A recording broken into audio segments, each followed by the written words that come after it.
Assalamualaikum warahmatullahi wabarakatuh. Perkenalkan saya Salman Reski dengan 31 akan menjelaskan tentang transaminasi dan deaminasi oksidatif. Dan kita akan masuk ke dalam materi yang pertama, yaitu transaminasi. Transaminasi merupakan tahap awal yang bersifat reversibel dan berfungsi untuk memindahkan gugus amino dari satu asam amino ke suatu asam aketo. Reaksi ini dikatalis oleh enzim aminotransferase yang memerlukan koenzim piridoksal fosfat atau PLP turunan dari vitamin B6. Dan ada juga pun transaminasi. Reaksi adalah reaksi pemindahan gugus amino atau RH2 dari suatu asam amino ke suatu asam aketo. Tujuannya memindahkan nitrogen antara molekul tanpa melepaskan amino beracun. Ini membiarkan tubuh mentransfer nitrogen menuju tempat aman, biasanya ke glutamat, atau untuk mengubah asam amino jadi molekul yang bisa jalur energi. Dan adapun enzim utama yaitu aminotransferase, dan kedua koenzim penting thiodeoxyribonucleotide fosfat (PLP). Karena vitamin B6, PLP berperan sebagai penerima sementara gugus amino selama perpindahan. Dan ada pun contoh reaksinya: alanin tambah aketobutarat, bisulfat atau glutamat, aspartat tambah aketobutarat, aksapokepake tambah glutamat. Dan adapun peran glutamat, pusat pengumpul nitrogen. Glutamat sering berperan sebagai bank nitrogen. Banyak reaksi transaminasi mengubah asam amino lain menjadi aketo asid dan menambahkan bagian amino ke ketogutamat membentuk glutamat. Jadi glutamat mengumpulkan NH2 dari banyak asam amino.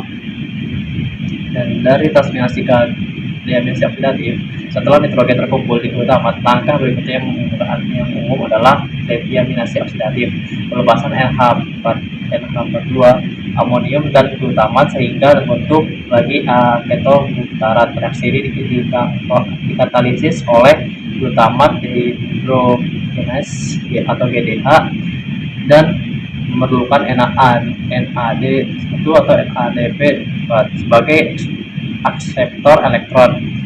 Glutamat aketobutarat tambah NH4 atau NADPH. NH4 harus cepat ditangani karena toksik pada hewan darat dilewatkan ke siklus urea atau hati untuk berubah menjadi urea yang lebih aman dan diekskresikan lewat ginjal. Nah, adapun yang keempat, deaminasi non-oksidatif. Beberapa asam amino, contoh serin dan threonine, dapat mengalami deaminasi tanpa oksidasi, langsung lepas NH4+ dan membentuk senyawa lain. Enzimnya berbeda dan mekanisme penting tanpa NAD. Nasib kerangka karbon. Setelah kehilangan gugus amino, sisa kerangka karbon aketo asid punya beberapa opsi metabolik. Masuk siklus TCA atau energi ATP bila diperlukan. Jadi prekursor gluconeogenesis membentuk glukosa atau asam amino glukogenik, diubah menjadi asetil CoA, masuk ketogenesis atau oksidasi atau asam amino ketogenik. Jadi degradasi asam amino menyuplai energi glukosa atau badan keton tergantung kebutuhan. Regulasi dan konteks fisiologis, transaminase atau banyak di hati dan otot. Kerusakan sel melepaskan enzim ke darah naik, dipakai sebagai penanda kerusakan hati atau otot. Glutamat dehidrogenase diatur oleh energi sel. GTP, ATP menghambat ADP, AMP mengaktifkan energi amino untuk bahan bakar. Pada keadaan puasa atau katabolik, protein dipecah, lebih banyak transaminasi dan deaminasi untuk suplai energi dan untuk urea. Dan pada intinya, transaminasi transfer amino antar molekul aman karena nitrogen tetap terikat, membutuhkan PLP glutamat.